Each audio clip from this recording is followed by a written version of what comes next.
Amen. So once again, good morning. Amen. Good bang morning nyo? Amen. Sige po, sige, mga Sunday school natin dyan sa lugar. Ito sa mga mailing. Tapos po, pwede po kayo mag-forward dito sa harapan. Harap-harap sa kailangan pa. Sige po, so once again, good morning. And this is the first Sunday, the month of September. Ito po, the 9th of September.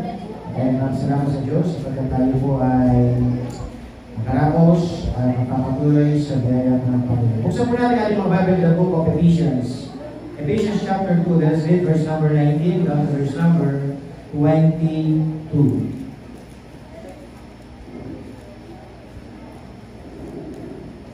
Sige po, Ephesians chapter 2. Diba? Tingin mo natin na, diba?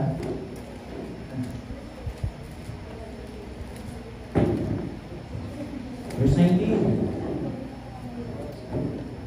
Ephesians chapter 2, basahin mo natin from verse number 19 down to verse number 22. Sabi ko na doon, kasaluhan. Verse 19, now therefore ye are no more strangers and foreigners, but fellow citizens with the saints, and of the household of faith. Verse number 20, may po begin.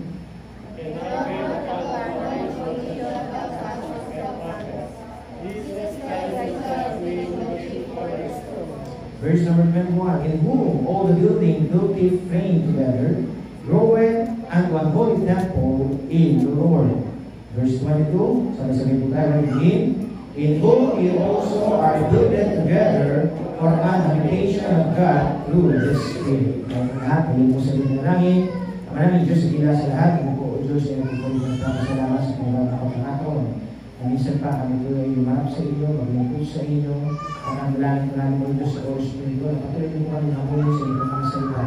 Ito po ang bawat isa ay may tatak sa aming mga puso at isipan ay maging palakasan po namin sa aming buhay, mga maraming mga pagsubok, mga pangangailangan, mga struggles, pero dalangin po o Diyos, makita po namin na inyong pong biyaya ay sapat po sa buhay po ng bawat isa. At hindi po kami nagkamali o Diyos na kami pumunta dito upang maglingkod sa inyo.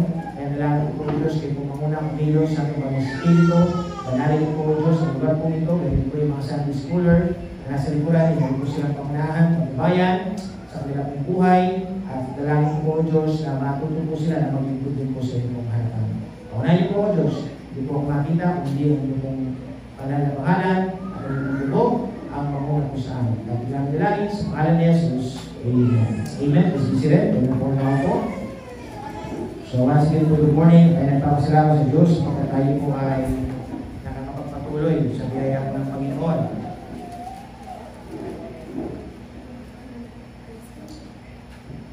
Ay po ba yan yan? Sige na.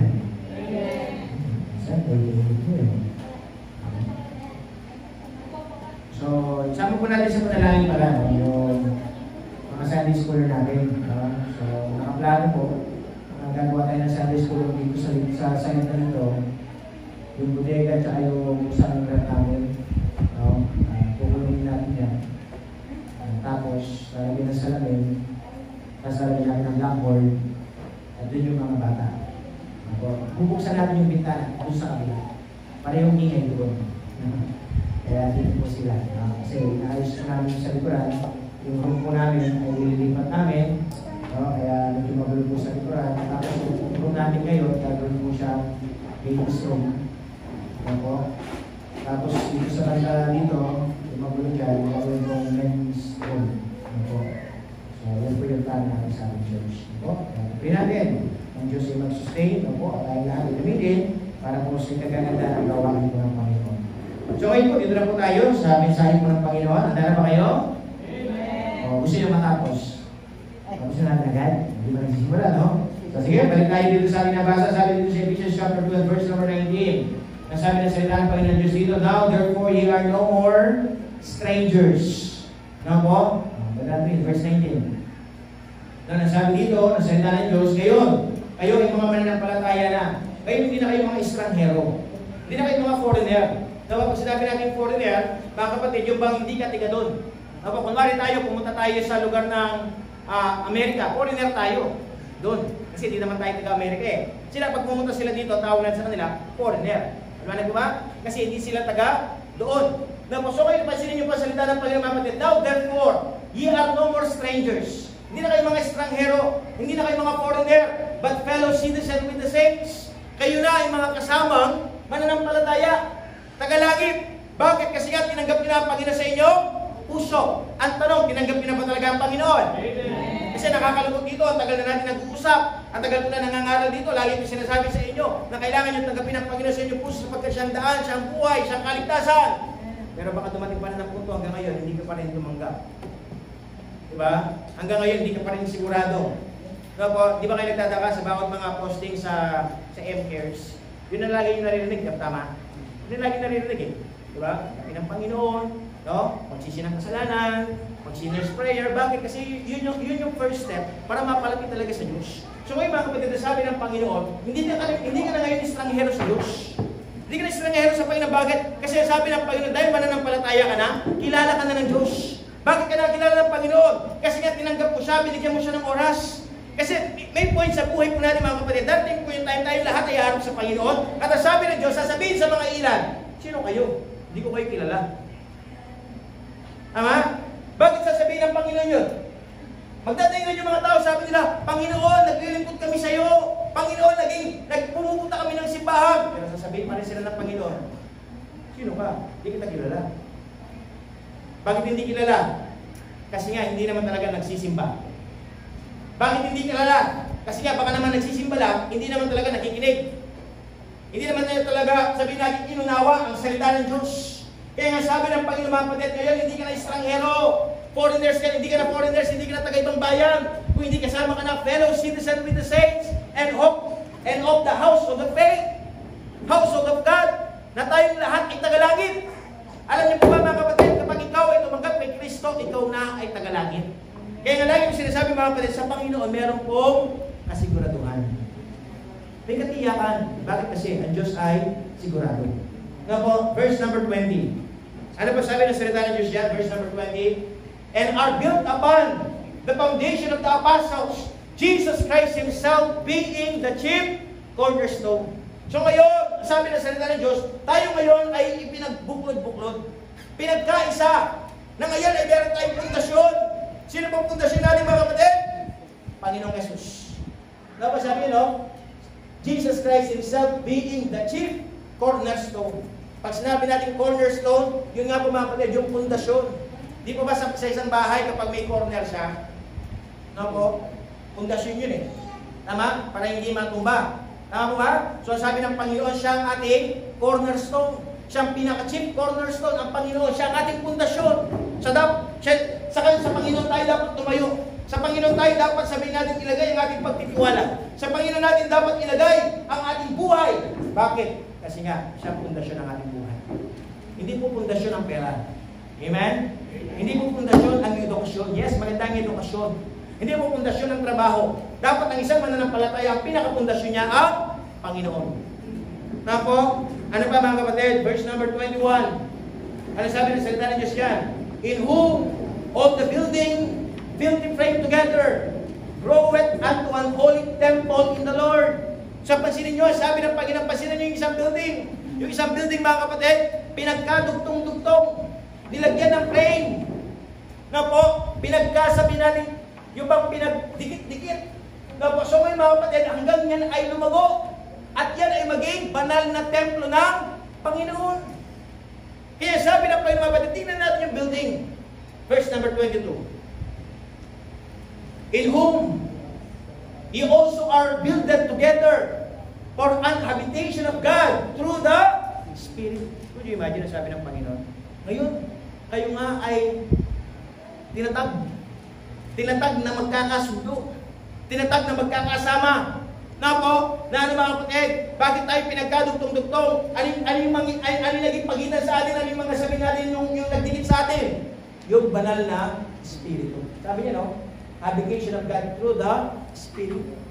Hindi man tayo magkakamag-anak. Hindi man tayo sabihin natin magkakapilido. Hindi man tayo sabihin natin magkakaugnay dati. Hindi man tayo magkakilala. Pero alam niyo po ba mga kapatid, ng Diyos, pinagkatagpo-tagpo niya tayo. Bakit? Kasi gusto ng Panginoon tayo magkaisa. Tayo sabihin natin magtatag. No, panang isang tinatawag na gawain, simbahan. No po, nang sa ganoon ng Diyos, patuloy na maitaas sa ating pong buhay. Kaya sana mga kapatid, huwag niyo na pong ituri ang inyong sariling estranghero dito. Amen? Sana ituloy nyo ng pamilya kayo dito. Amen? Sana ituloy nyo kapatid kayo dito. Nga po, huwag nyo lang, bagamat bisita kayo mga kapatid, di ba? Dahil bisita, sa totoo lang, matagal na eh. Tama ba? Ilang beses na kayo naglilingkod dito. Ilang beses na kayo, sabihin natin, buwan na naglilingkod. So sabi ng Panginoon, huwag mo na ngayon ituring bisita ang iyong sarili. Ang gawin mo, ituring mo na ang iyong sarili. Feel at home, amen? Kabilang ka na. Kabilang na po ba kayo? Kabahagi po ba kayo? Ng ating gawain, ng ating paglilingkod? Kaya sabi ng Panginoon mga kapatid, huwag mo nang ituring na bisita ka. Huwag mo nang ituring na sabihin natin na estranghero ka, na maglilingkod ka lang kapag gusto mo. Dapat ilagay mo sa iyong kaisipan. Dito na ako nilagay na Diyos. May pastor na ako. Amen? Amen. May kapatid na ako. Kung wala kang nanay, may nanay ka dito. Kung wala kang tatay, may tatay ka dito. Kung wala kang kapatid, marami kang kapatid dito. Na matitigas ang ulo, ay kapatid. Nakikinig naman, amen? Diba? Kaya sabi ng Diyos, mga kapatid, nandito na. Simbahan, maglilingkod. Ang kailangan mo lang gawin, manatili. Ang kailangan mo lang gawin, unawain. Ano ba ang kagustuhan ng Diyos sa iyong buhay? So, inahintulad po ang simbahan sa isang building. Kaya pamagat po ng ating mensahe, why God demonstrated the building in a church life. Bakit kaya ang Diyos, inahintulad niya ang isang simbahan sa isang building? Ano ba meron sa isang building? Di ba? Gusto kong marimahin ng bawat isa. Malamang labang yung mga matatagal, alam na ito. Pero itong mga bisita po natin, itong mga nakakasama po natin, gusto kong ma-emphasize po sa inyo mga kapatid, ano ba ang kalagayan ng church? Gaano ba kahalaga na tayo dapat nagkakasama? Nga po, sa pagkatasabi dito mga kapatid, bakit ang Diyos inalintulad tayo sa isang building? Una, sa inyo nga po yung point number 1. Sa inyo nga. Brother and sister, because the building of connected parts support each other. Emotional support, you cannot grow on your own. You need a pastor. Yun po. Paano ka din? So point number 1 po natin. Yun, no? Saan yun ako eh? Yung point number 1 natin yung sa baba. Sa baba. Because in a building, all the connected parts support each other.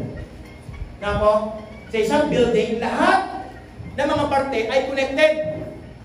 Alam niyo po ba mga kapatid, bakit kaya importante na dapat connected yung mga parts sa building?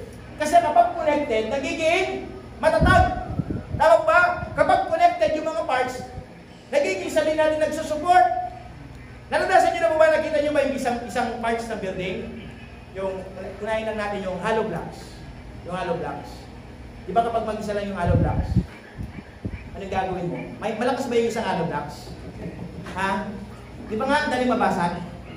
Tama? Dali mabasag eh. Magkita mo isang hollow blocks, minsan nga, bubuhatin mo, basag na eh. Tama? Minsan nga, gaganyanin mo lang. Yung mga hawakan mo lang. Nga po, yung bangagan, malulusaw na. Tama ba? Pero, kapag yung hollow blocks, mga kapatid, ididikit mo na sa building. Pinagkadugtong-dugtong mo na. Binigyan mo ng halo, binigyan mo ng semento, binigyan mo ng bakal. Ang tanong, madali pa bang mabagsak yun? Marupok pa rin ba? Hindi na. Lumakas na siya. Bakit? Kasi nga, sa isang building, mga kapatid, nagsusuportahan. Mga kapatid, it is connected parts. Nga po, lahat ay connected. At ang trabaho po, mga kapatid, ng mga parts na yun ay nagsusupport. Nga po, ang sabi ng Panginoon, mga kapatid, tayo po sa church, dapat tayo po ay nagtutulungan. Amen? Dapat tayo nagsusuportahan. Dapat tayo nagpapanalangin sa bawat isa. Kasi bakit? Kasi sabi ng Panginoon, kung iiwalay ka, mahina. Kapag humiwalay ka, mga kapatid, ulitin ko mga kapatid, kagaya ng isang hollow blocks, iiwalay mo sa building. Marupok. Ano po ang tawag doon? Fragile. Madaling mabasag. Pwedeng sabihin natin madisforma. No po? Alam niyo po ba mga kapatid, yun ang mangyayari po sa isang mananampalataya kapag hiniwalay niya ang kanyang sarili. Sa simbahan, umalis. No po? Hindi na naglingkod. Magiging mahina. Magiging marupok. Kaya sabi ng Panginoon, dapat manatili ka lang. Na ano? Kasama, kabilang. Kasi bakit? Kapag kabilang ka sa simbahan, nagsusuportahan ng bawat isa. Ang gusto po ng ating kaaway, tayo po ay magkaroon ng hindi pagkakaunawaan. Ang gusto po ng ating kaaway, mga kapatid, na si Satanas, mailagay sa ating kaisipan na tayo hihiwalay. tayo mag-iisa. Tayo hindi maunawaan. Kanya-kanya. Ano po? Pero nais ng Panginoon, ang nais ng Diyos, dapat tayo ay may pagkakaisa. Subukan niyo na po ba mga kapatid? Dati yung mga young men, no? Yung mga nag-demonstrate, yung mga nagkakarate, push! No? Sa Kalo Blacks, papasagi sa ulo, push! Nabasag! Diba? Kasi nga naman, marupok, isa lang eh.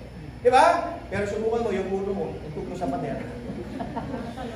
Ano kaya mababasa? Ulo na, hindi na yung blacks eh. Tama ba? Kapag inuulit mga kapatid, kapag mag-isa pa lang, pwede mo pang baliin yun eh sa kamay mo. Yung mga men dati, nagmamayabang eh, sabi nila, push! Hira, no? Napapasag! Diba? Subukin mo yan, ganyanin mo. Diba? Pilay ang kamay mo. Ano pong ibig sabihin ng mga kapatid? Nasabi na salita ng Diyos, kapag daw ikaw ay kabilang sa isang simbahan, kailangan mapil mo yung presence ng bawat isa. Suportahan. Nga po, dahil kasi sinasabi sa inyo, hindi natin kailangan mag-isa. Yes, ang dami natin pinagdadaanan. Ang dami natin pangangailangan. Ang daming problema. Minsan nga, lagi ko ang sinasabi sa inyo, ano yung pinaka-problema natin yung ating sarili. Tama ba? Kasi bakit ang sarili natin iba ang gusto? Iba ang sabihin natin na ginagawa. Kaya nga sabi ng Panginoon, huwag ka masyadong magtiwala sa iyong puso. Sapagkat ang puso mo ay daraya. Hindi lahat ng gusto ng puso natin, sinusunod natin. Amen? Pero sabi ng mundo, mga Diyos, sabi ng sex man, kung ano nasa puso mo, sundin mo. Ba, princess? Kailangan mo princess. Kung bakit ang tao lang. Di ba? Action mo pa eh. Nga po? Oo. Tapos ano promotion ng ano, Brad? Di ba? Pusong bato.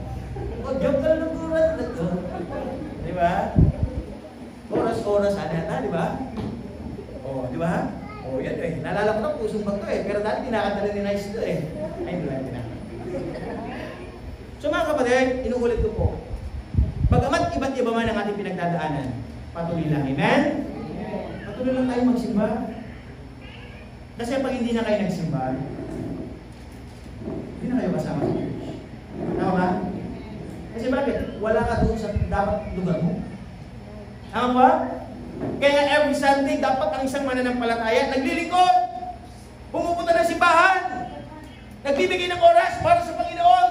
Umawit, manalangin. Bakit? Kasi sa isang week, alam niyo ba sa isang week? Week ka. Alam niyo ba yun? Sa isang week ka. Kaya po, sa mga lumipas na araw, Monday, Tuesday, Wednesday, Thursday, Friday, Saturday, dumanas ka ng kahirapan. Kaya nga, week. Di ba? Week ka. Mahirap ang kalagayan mo. Bakit? Kasi maraming pagsubok, maraming problema, maraming mga pangangailangan. Pero mga kapatid, tuwing linggo, dito tayo magsa-charge, dito natin nilalapit sa Panginoon, dito natin hihingi sa Panginoon, Lord, tulungan mo ako, amen? Dito na lang, meron tayong kasama. Kasama naglilingkod. Kasama na nanalangin. So tingin nyo, kapag may kasama kayo, di ba masarap? Kapag may kasama kayo, di ba malakas? Minsan kasi may mga mananampalataya sabi, sa simbahan lang ba pwedeng manalangin? Sa simbahan lang pwedeng maglingkod? Sa simbahan lang pa pwedeng umawit? Yes, pwede ka naman umawit sa bahay mo. Yun, mag-isa ka. Di ba? Aawit ka. Maganda naman yun eh. Di ba? Yan lang, di ba mas maganda umaawit may kasama? Amen? Inaawit mo yung to God be the glory. To God be the glory. Praise the Lord. Praise the Lord. Di ba? Let the earth hear His voice. Kaya dapat mga kapatid, ang isang mananampalataya, nagkakatipon. Na po, inuulit ko mga kapatid. No, sabi nga dyan, ano yung pinakakailangan natin? Emotional support. Kasi nga, minsan ang dami nating stress. Ang dami mga pagsubok, ang dami mga problema. Na minsan ang tao gusto nang bumigay. Gusto na ba bumigay? Ibang buhay natin pa, maalaala mo kaya. Dear Charlie, o kaya pang wish ko lang. Wish ko lang. Diba? O kaya yung kay ano, kay Mel Chanko. Ano? Magpakailanman may mababago. Diba? Pang ano eh, madramang buhay eh. Tama ba? Kaya nga we need emotional support. Kasi minsan nakakabaliw na. Tama ba? Minsan, yung bang hindi mo na alam yung gagawin mo. Pero alam niyo ba mga kapatid, basta magpatuloy lang kayo maglingkod sa Panginoon, basta patuloy lang kayo pumunta sa simbahan, malalagpasan po ninyo yan. Marirelieve yung stress. Marirelieve mga kapatid yung tinatawag na pagkalungkot. Na po, inuulit ko lang, huwag mong piliin na lumayo sa simbahan. Piliin mo, lumapit sa simbahan. Amen? Kasi ang simbahan, hindi naman lumalayo. Andito lang. Na po, andito lang. Ang kailangan lang gawin, pumunta. Ayaw nga naman, mga kapatid. Totoo lamang, di po ba? May salitang Kapampangan, maswelo. Bakit? Kasi yung ESM, manyunduya ba yung ESM? Hindi, di ba? Ano manyunduya yung ESM? Kaya pag makananya kalawat yung ESM, munta ka mag-comment doon. Kasi bakit? Isa kang buti. Tama? Oh. Pero sa simbahan natin, mga kapatid, sinusundo. Na po, hindi naman sana, pero sinusundo kasi may mga sasakyan eh. Na po, hatid ka pa eh, sa bahay. Kung gusto nyo, pati si Artie, magbuhat pa kayo eh, mayroong maglakad eh. Kuya si Emerson, may wheelchair dyan. Di ba? Bago kayo, tapos kulang na lang kayo, gusto bang ganon? Di ba? Oh. Di ba, kulang na lang ganon eh. Di ba? Pero marami pa rin mananampalataya, alam nyo ba? Ayaw pa rin maglingkod. Gumagawa pa rin ng mga dahilan. Pero nangyari, hindi nagiging matatag. Pero alam nyo ba sa ibang mga lugar? Hindi na pwedeng, hindi na kaya magsundo eh. Kasi bakit? Lugar nila bundok, maglalakad. Pero alam ko, do you imagine, wala magsusundo sa kanila, pero pumunta ng simbahan. Naglalakad. Kasi bakit? May paa. Kahit madilim. Kasi malayo yung lakaran, ilang oras, mga kapatid, sa bundok. Napo, bababa sila para magsimba. Napo, bababa sila, mga kapatid, may ilaw. Ang aga nila magising para lang makapagsimba. Kasi bakit? Lalagay sa kanila ng isipan. Mahalaga ang simba. Mahalaga maglingkod. Mahalagang makasama ko ang aking mga kapatid. Bakit? Kasi nakikita ko nagiging mahalaga. Kaya sabi ng ating pinag-aralan mga kapatid, you cannot grow on your own. You need a pastor. Hindi ka pwedeng lumago sa iyong sarili. Di ba nga sabi ng salita, sabi ni Satanas, hindi kaya mo na mag-isa. Kaya mo yung mag-isa. Hindi, magsarili ka. Di ba? Di mo nararanasan kapag nagsasarili kayo. Ano naisipan nyo? Naghanap kayo lubid. Gawin siya lubid. Ha? Di ba pag ano ba? Kung gagawin nyo ha, ang lubid, ginagamit pang tali. Siya pala may naging siya lubid din. Pagbigyan ay isa. Diba? So yung iba mga kapatid, inuulit ko po, hindi natin kaya mag-isa. You cannot grow on your own. We need God. We need the Word of God. We need prayer. We need the church. Amen? We need a pastor who can guide us, who can pray for us. Na po? Kaya sabi ng Diyos mga kapatid, this is a church. Ito ka. Na po? Kaya we have a brother and sister. Na po? Kaya sana mga kapatid, sa buhay natin, ipagpatuloy lang natin na tayo ay connected parts. And we support each other. The second thing, what's the second thing? Basahin nyo ha? Can you begin? Because in building, all the connected parts strengthen each other. Yun. All the connected parts strengthen each other. Yung pinapalakas, pinapatibay. Napo, kunwari dito. Napo, dito si Brother Marvin. Marvin dito ka. Marvin na dito. Mag-isa lang siya, mag-isa lang. Mag-isa lang si Marvin. Mag-isa lang, harap ka dito. Tutulak ko siya. Diba? Mahina tama? Tama? Tutulak ko siya. Mahina tama? O, Mark, patawain ko siya. Ito ko sa linya. Sabi niya, strengthen each other. Diba? Siya, hawak ka dito. Dalawang kamay, dalawang kamay. Hindi nyo, tutulak ko yan. Hindi na gagalaw yan. Tama ba? Hindi na gagalaw yan. Tama? O dadagdagan ko pa, dadagdagan tayo.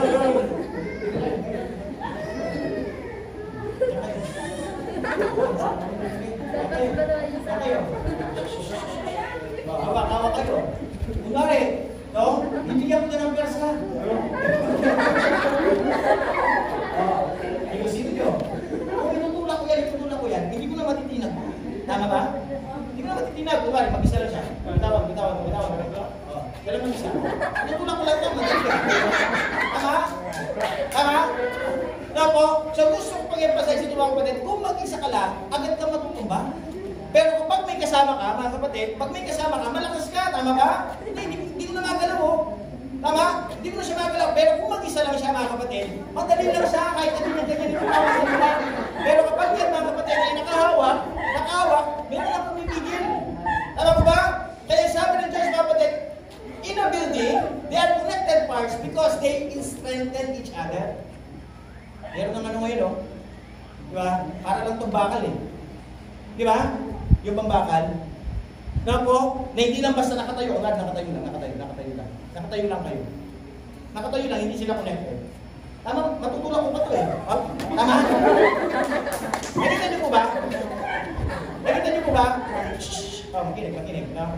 Kung mali, hindi sila nakasupport, nakatayo lang sila. Yung pampadami lang ng bilang. Dami lang nakatayo. No? Basta nakatayo lang sila. O, nakatayo lang kayo. Kayo lang, ate, kayo lang. Itutulak ko ito, o. Matutumba yan lahat.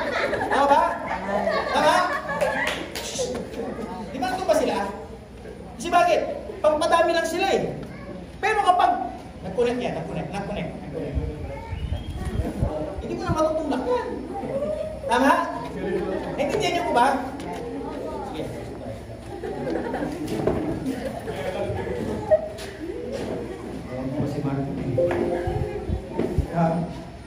Nag-guess po ba yung illustration? Nag-guess po ba yung illustration? Kung mag-isa ka lang, mga kapatid, madali kang mabuwan.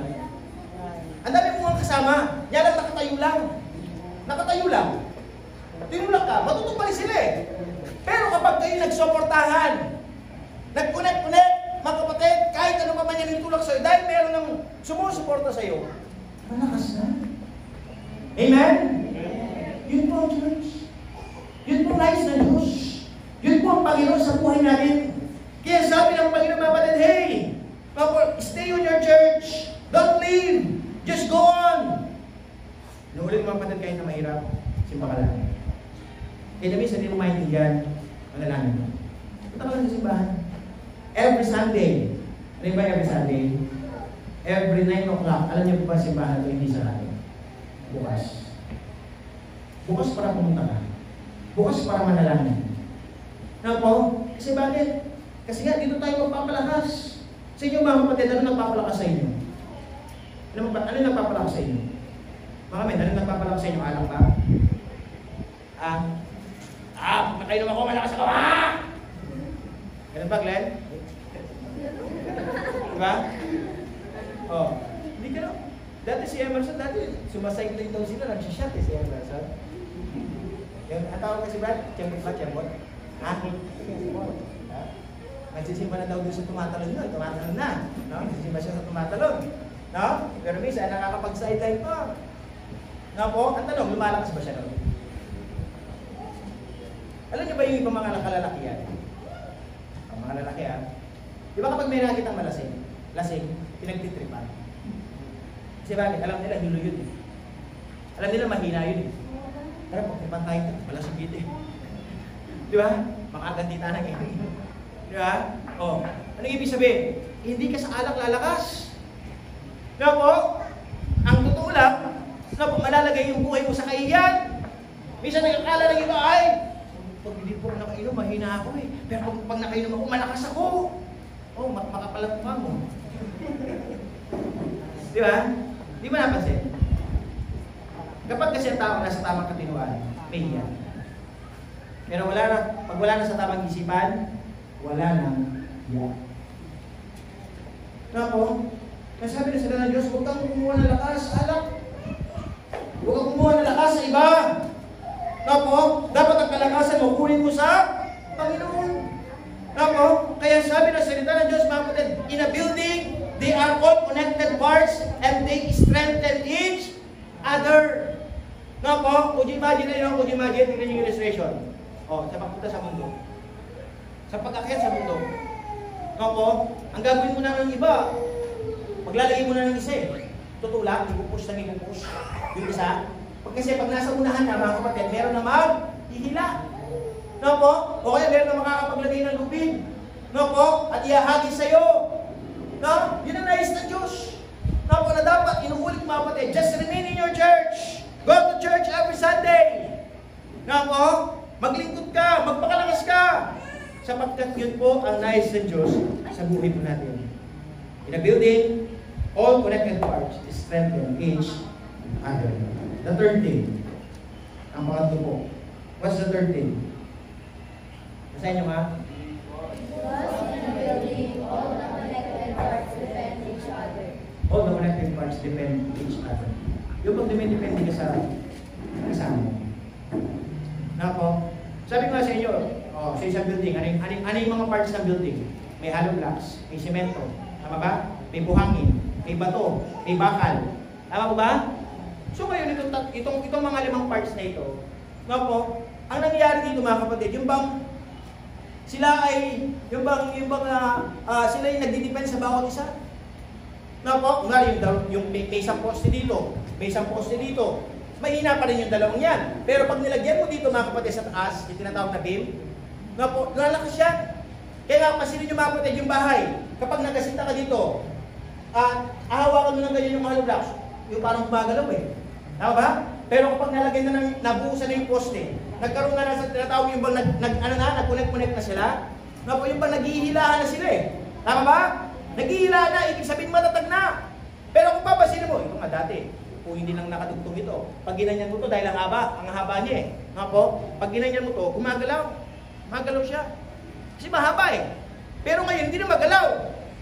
Bakit? Kasi meron ng may bakal na eh. Nag-connect na dun eh.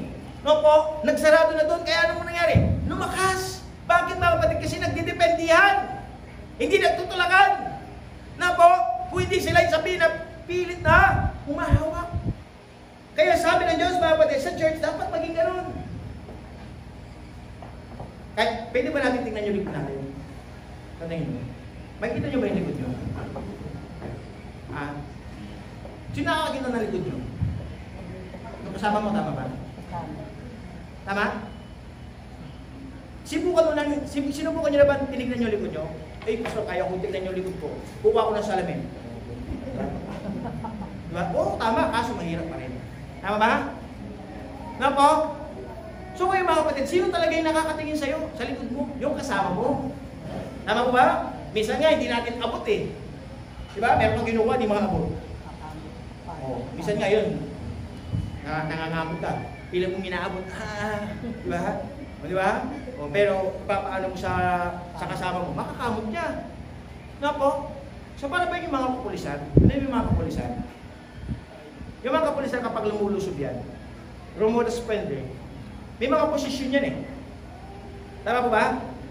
May titingin sa harap, may titingin sa side, may titingin sa kabilang side, meron sa likod. Tama po ba? Anong ibig sabihin? Yung kasama niya, hindi niya na problema yung sa likod. Ang problema niya lang sa harap. Kasi bakit? May kasama siya dun eh. Tama po ba? Anong ibig sabihin? Nagdidepend na siya dun. Alam niya kasi kasama niya. Alam niya, maprotektahan siya. Alam niya, meron silang isang goal. Kaya ano kailangan gawin? Yun lang, gagawin niya lang yung part niya. No po, ganun sa church. Kailangan mo lang gawin yung part mo, hindi mo pwedeng gawin lahat. Kasi bakit? Kung gagawin mo lahat, mahirap. Agad ka mapapagod. Pero kapag tayo ay nagtutulungan, nagdidependihan, magiging magaan.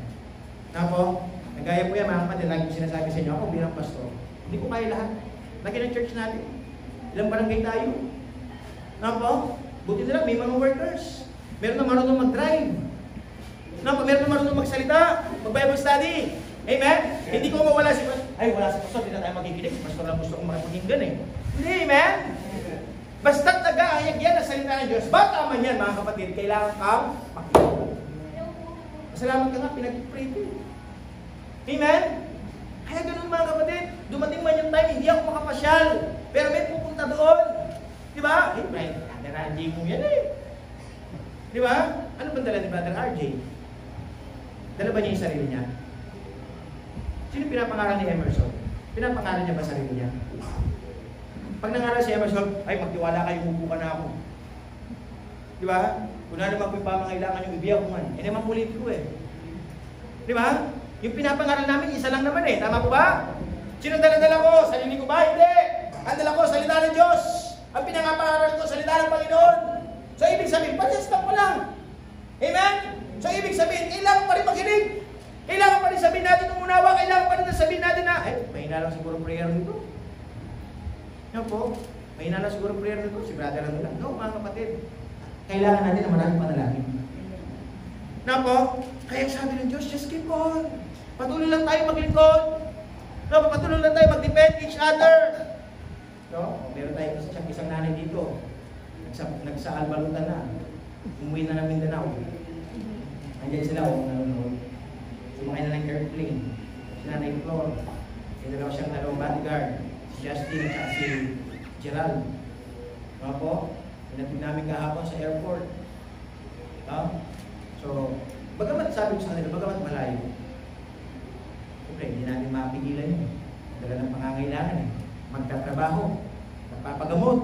Na po, pero meron pa rin kayong church na nag-pray sa inyo. Kaya sabi ko sa kanila, mag-online. Makinig every Sunday. Na po, kaya ngayon, nandito sila nakikinig. Wala pa sila dito, di natin nakikita. Pero tayo nakikita. Diba, tama ba? Nakikinig ba yan o natutulog? Nakikinig? Diba? Kaya yun mga kapatid, must depend on each other.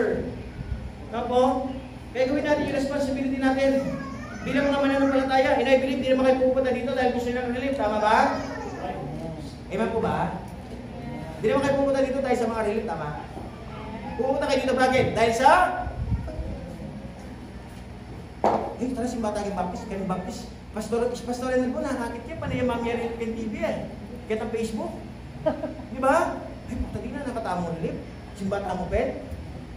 No, mga kapatid, huwag kayong magsimba dahil sa relief. Hindi sila na pagkakataon ng relief. Hindi nyo ba alam, minsan ako nakuha na relief. Yung mga ko, pinakuha ko ng relief. Pinakuha ko bigas. Relief. Sabi niya sa akin, kailangan niya, nakapit. Sige natin. Diba? So, ito ulit mga kapatid, gusto ko lang i-emphasize ko sa inyo. Lagay natin sa ating isipan, nandito tayo para maging Diyos. Yes, nung una nandun yung isip natin, pinabang to. Tama? Nandun eh. Siyempre, di naman natin may kakaila, pangangailangan yun eh. Nakakatulong sa atin, tama po ba? Yan lang, pag una lang yun. Pero kapag talaga nakinig ka, kahit walang relief, ay, magsisimba ako. Tama ba? Bakit? Kasi nakita mo yung kahalagaan. Nakita mo yung development sa iyong buhay. Nakita mo lumawak ang iyong isipan. Nakita mo mga kapatid yung bang, ang sarap palang naglilingkod sa Panginoon. Amen? Masarap maglilingkod sa Diyos. Masarap pumupunta ng simbahan. Masarap mga kapatid na may nananalangin para sa iyo. Kaya sabi ng Panginoon mga kapatid, patuloy ka lang. Dumipende sa Panginoon. Patuloy ka lang sumandal sa Diyos. Nakita niyo po ba yung awit natin ngayon? Leaning on the everlasting arms. Saan ka sasandal? Saan gusto sumandal? Di ba pag sumasandal tayo, nakakapagpahinga tayo? Tama po ba? So sabi ng Panginoon, sabi ng awit, leaning on the everlasting arms. Mag-lean ka daw sa Diyos. Sa Panginoon ka sumandal. Kasi ang Panginoon, bibigyan ka ng kapahingahan. Minsan yung mga tao, sa sila sumasandal? Sa trabaho. Sa pera. Akala nila mga kapatid, maraming naiipon. Pero sa totoo lang, sabi ng Diyos, ang bulsa ay butas. Marami pa rin hanggang ngayon pangangailangan. Kaya sabi ng Panginoon, hey, kailan may ilalagay sa isipan mo na napaka-importante ko sa buhay mo? Alam niyo ba ang Panginoon importante sa lahat? Importante sa lahat. Sa akin, sa buhay ko, Panginoon importante. Kaya nga ako naglilingkod eh. Kaya nga ako sabihin natin na gumagawa ng pamamaraan para mapatuwa ko ang Diyos. Ano po kayo, di ba gagawa ng paraan para mapatuwa niyo ang Panginoon? O gagawa lang kayo ng paraan para mapatuwa niyo yung Panginoon? Mapatuwa niyo yung kasama niyo. Di ba ganun? Minsan kasi ganun ang tao eh. Ay, maglilibre nga ako para mapasaya ko naman siya. Di ba? Oo, napasaya mo nga siya. O, tanong ng Diyos, napasaya mo kaya? Anong gagawin mo para mapatuwa mo ang Diyos? Anong gagawin mo para mapasaya mo ang Panginoon? Anong gagawin mo mga boys para mapa-impress mo ang Diyos? Di ba? Yung mga boys, kapag may nakita ng mga magaganda, ay papa-impress siya. Opo, ibang ganda, talagang ganyan-ganyan, di ba? Talagang magwawalis, papagitang malakas. Kasi gusto mo masikat eh. Ito na ng Diyos ikaw. Anong gagawin para mapa-impress mo ang Diyos? Pwede ka bang gumawa para sa Kanya? Pwede ba makita yung katotohanan sa iyong buhay? Pwede ba makita yung kasigasigan? Yung sabi ng Diyos, mga kapatid, hey, just keep on. Pumunta ka lang sa simbahan. Maglingkod ka. Manalangin ka. Kaya lagi ko sinasabi sa inyo, mga kapatid, pagkatapos natin ng-preaching, mananalangin tayo, lumapit tayo sa Diyos. Ilapit natin sa Panginoon lahat ng ating kabigatan, lahat ng ating panalangin. Huwag ka manatili sa iyong kinabukuhan. Kaya mo tumayo, kaya mo lumuhod ka. Bakit? Kasi nga, ikaw na sa Diyos. Alam niyo ba, kapag ang tao nakita na lumulog sa Diyos, ibig sabihin na recognize siya ng Panginoon. Alam niyo ba yung ano? Alam niyo ba yung night? Alam niyo ba yung night? Yung pangalusog ng hari. Di ba, binibigyan ng basbas yan? Paano pag bibigyan ng basbas? Di ba lumulog yan? Nakayuko sa hari. Tapos yung hari no, ibibless eh. Paano ibibless? Kukunin yung espada niya, diba? Tapos ilalagay niya dito sa kanyang balikat. Gaganyan niya, diba? Umayo ka. Parang ganun yung sistema, kapatid. Pag tayo lumuluhod sa Diyos, ang ibig sabihin, nagpapakumbaba na tayo sa Panginoon. Ang ibig sabihin, nare-recognize na natin ng Panginoon, Lord, tulungan ko rin. Lord, kayo na pong bahala sa buhay ko.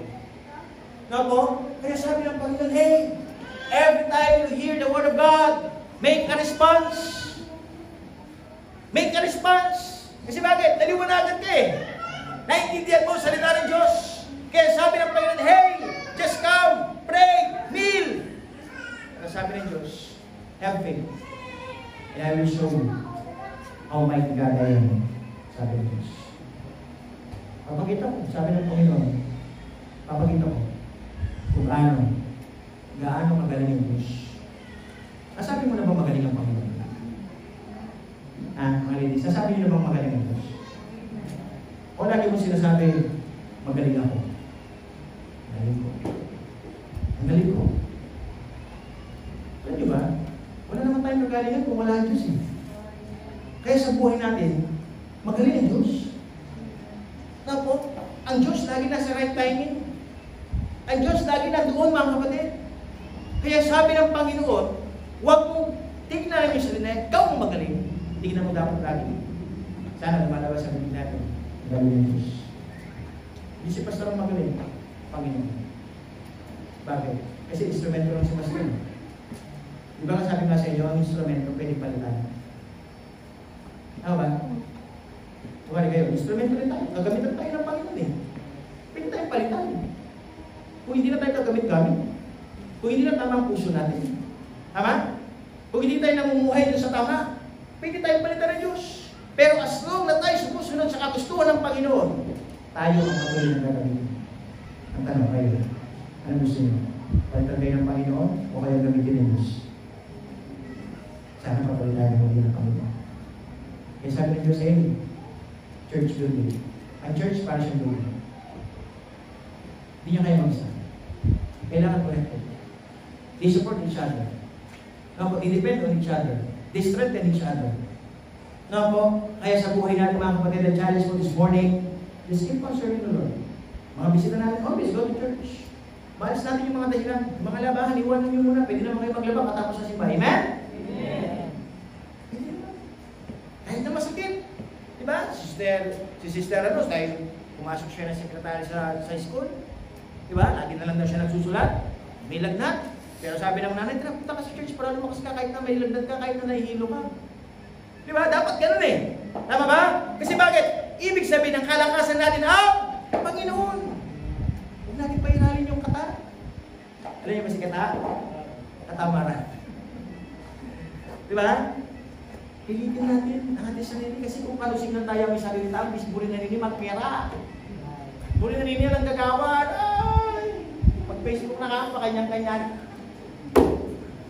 Pilitin natin ang ating sarili. Babaon ako, sunta ko simbahan. Sisimba ako, di ba? No? Pilitin ko, masama yung lugar, ano ko ngayon eh. Ay, may problema ako. Ay, siya ano kasi. Ay, hayaan ko yan. Basta ako magsisimba ako. Amen? Kasi bakit? Alam ko, Diyos. Kaya walang kami. Hindi ko ba kaya? Kaya kailangan ng Diyos. Para kayahan na natin. Kaya sa oras ko ito mga kapatid, nakikinig na unahin ko sa ito. Sa'yo lahat ito kayo sa sunod Diyos. Sige po, just go ahead. Close our eyes.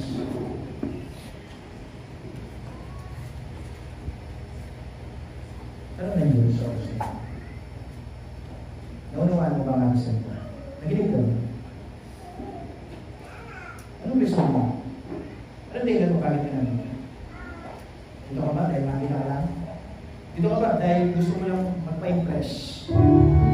Nandito ka ba dahil napilitan ka lang? Sabi ng Panginoon, sana sa mensahe ng iyong napakinggan, nakita mo ang kahalagaan ng pagpunta sa simbahan. Nakita mo yung sarili. Ang dami mong papukulang. Dahil magkakamali. Pero ang Diyos laging andyan. Andyan para magpatawad. Andyan para pagkulong nakita nyo. Minsan bumabagsak ka. Pero ang Diyos pilit kang hinihila pataas. Pilit ka niya pinatakot. Kaya sabi ng Panginoon, hey!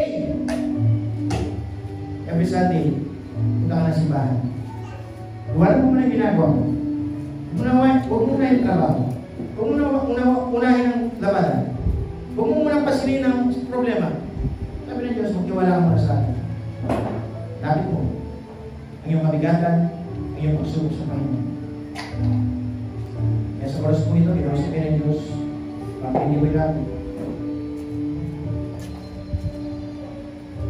Yan guys, open. Alam mo po, meron kayong mga pinagdadaan sa buhay.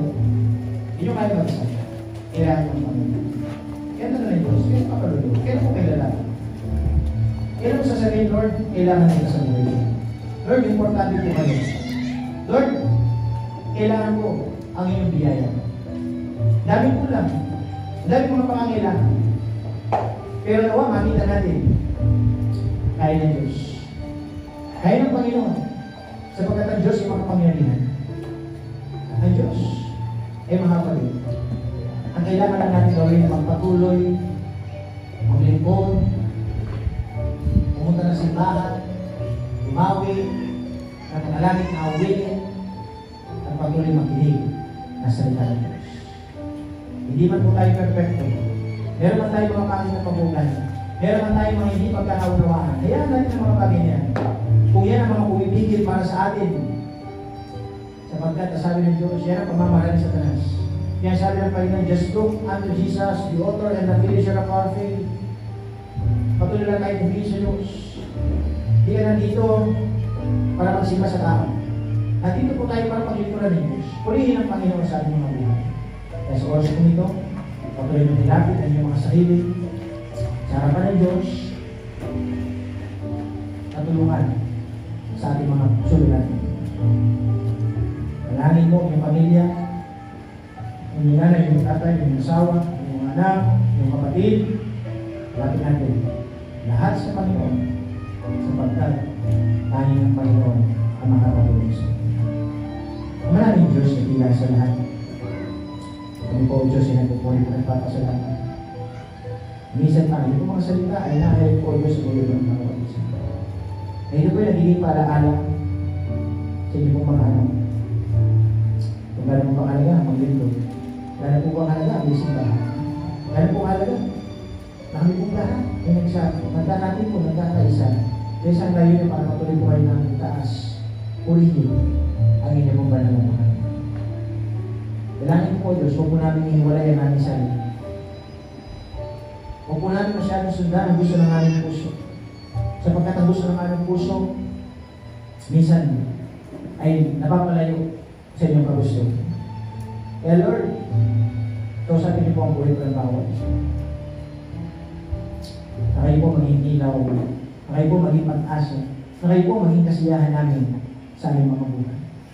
Kaya Lord, nilalapit ko po ang Diyos, ang inyong mga anak na lumapit, mga nanay, tatay, lolo-lola, na patuloy po silang pangunahan, pagbayan, tulungan sa kanilang mga pangangailangan, sa kanilang mga karamdaman, bigyan ng kalakasan, kagalingan. Lord, patuloy mag-provide po kayo ng kanilang mga pangangailangan. Yung mga business po nila para gawin po ninyo. Nadalangin po ang Diyos na may po ang mamuna na kung sino pong walang trabaho, bigyan po ng trabaho.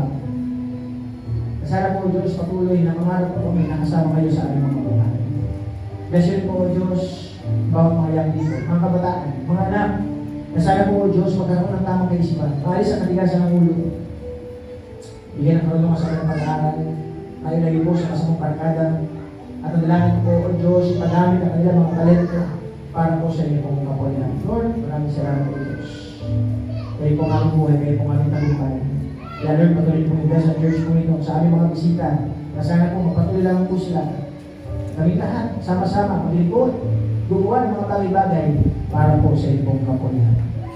Lord, pinabalik ko namin lahat ng papuri at pasasalamat sa matamis sa pangalan po ng aming Panginoong Jesus. Amen and amen. Amen. Maraming salamat.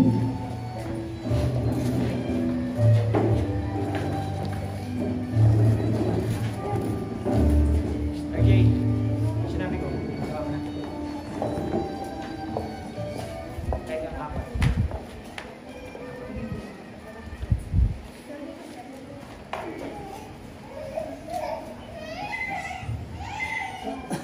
So yun po, announcement po, no? Yun nga po pala, no? Sila Nanay Flor, hindi natin sama sa pagkalagin, ay pumunta po ng Jensan sa kadahilanan na yung mga kapatid niya ay nais siya tulungan, no po, at yun nga, tulungan sa trabaho,